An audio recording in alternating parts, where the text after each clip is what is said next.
I'm trying desperately to find a reason to get invested in this show. Sure, there's been some Easter eggs and some nice action sequences, but that's it. There's really nothing below the surface with this show. I think my main issue with it is that I just find it to be boring. Remember when Game of Thrones was like at its height and you couldn't wait to see what happened each and every week? I just don't get that feeling with this show. It consistently feels like something's missing. I feel like I already know what's going to happen next week, and it's similar to what happened this week. There's just not enough variation. I saw a tweet before I watched this episode that basically said that Jon Favreau is making this like it's Iron Man the TV show. This person meant for this to be a compliment, but something about that statement really resonated with me and also bothered me. Because deep down I think he's right. But the fact that he's treating it like an Iron Man show basically is hurting it, in my personal opinion. We've already established with the sequel trilogy that you can't treat Star Wars like Marvel. No matter how hard you try, you have to accept that they're different animals. Star Wars already had its own identity and its own spirit. And Disney and Jon Favreau just haven't been able to replicate that. Instead, it feels like they want it to be something that it's not. You can't treat Star Wars just like any other property. That's not how it works, and that's how we got in the position we're in now, where the brand is basically on life support and being drug along by Baby Yoda, because that's the only thing holding it up right now. But I digress. Let's get into this episode specifically. What is it, Captain? Another pirate hijacking. Were you able to eliminate them? No. We need backup immediately. Are these the same pirates that have attacked our other vessels? They appear to be, sir. So this show picks up right where the last one left off, and the passenger is reunited with Dooman Frog Person so he can fertilize them eggs. Giggity giggity, giggity goo. Stick around.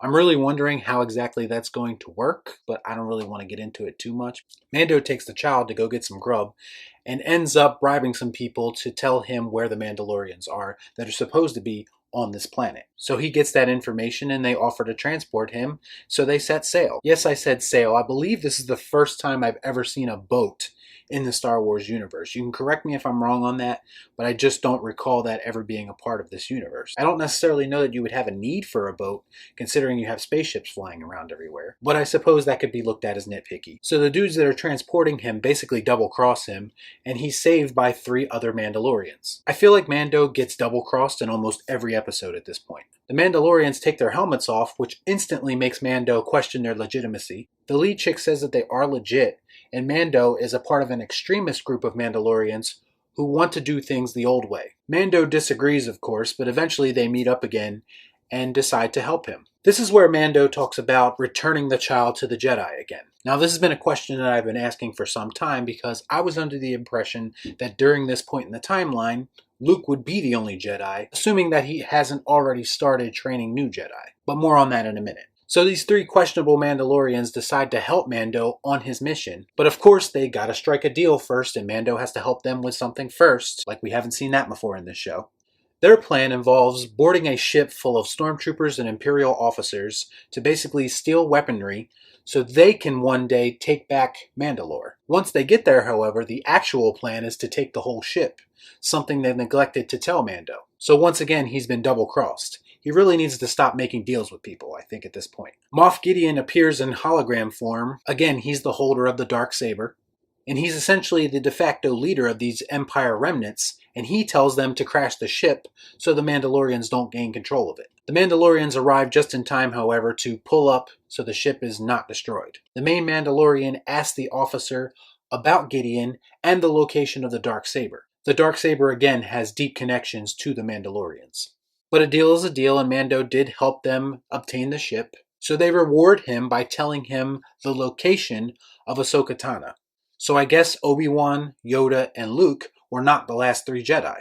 It's never really been established that that's the case, but I suppose it is possible. Ahsoka Tano is a fan favorite from the Clone Wars, so I understand them bringing her back is going to cause some more excitement in the fan base. I personally don't have a real huge connection with the Clone Wars, so this reveal really wasn't as exciting to me as it's going to be to other people. But we'll see how it all works out, and we'll see how she fits into the story, and whether or not she's going to become a staple of this story, or if it's more of a cameo appearance type thing. But I think her existence in this show is going to raise a lot of questions that we might not necessarily get answered. But anyway, Mando and the child return to his somewhat repaired ship, and they now finally have a destination. At the very least, we now have a clear direction for the characters to go in. I still don't necessarily care about what's going on or the characters involved, but it is something, I guess. This show still feels very formulaic and repetitive to me. I know they go to different places and they meet different people, but I feel like the structure of the episode remains relatively the same week in and week out. And that's probably what makes it feel boring to me. The story that they are trying to tell in these 2 seasons could conceivably have been told in 1 season. There just continues to be a lot of filler, and that's just not interesting to me. So did you see the latest episode of The Mandalorian? Let me know what you thought about it in the comments down below. As always, please like, comment, share, subscribe to the channel, hit that bell for notifications, and I'll see you next time right here for another Mandalorian review. Thanks for watching. Peace out.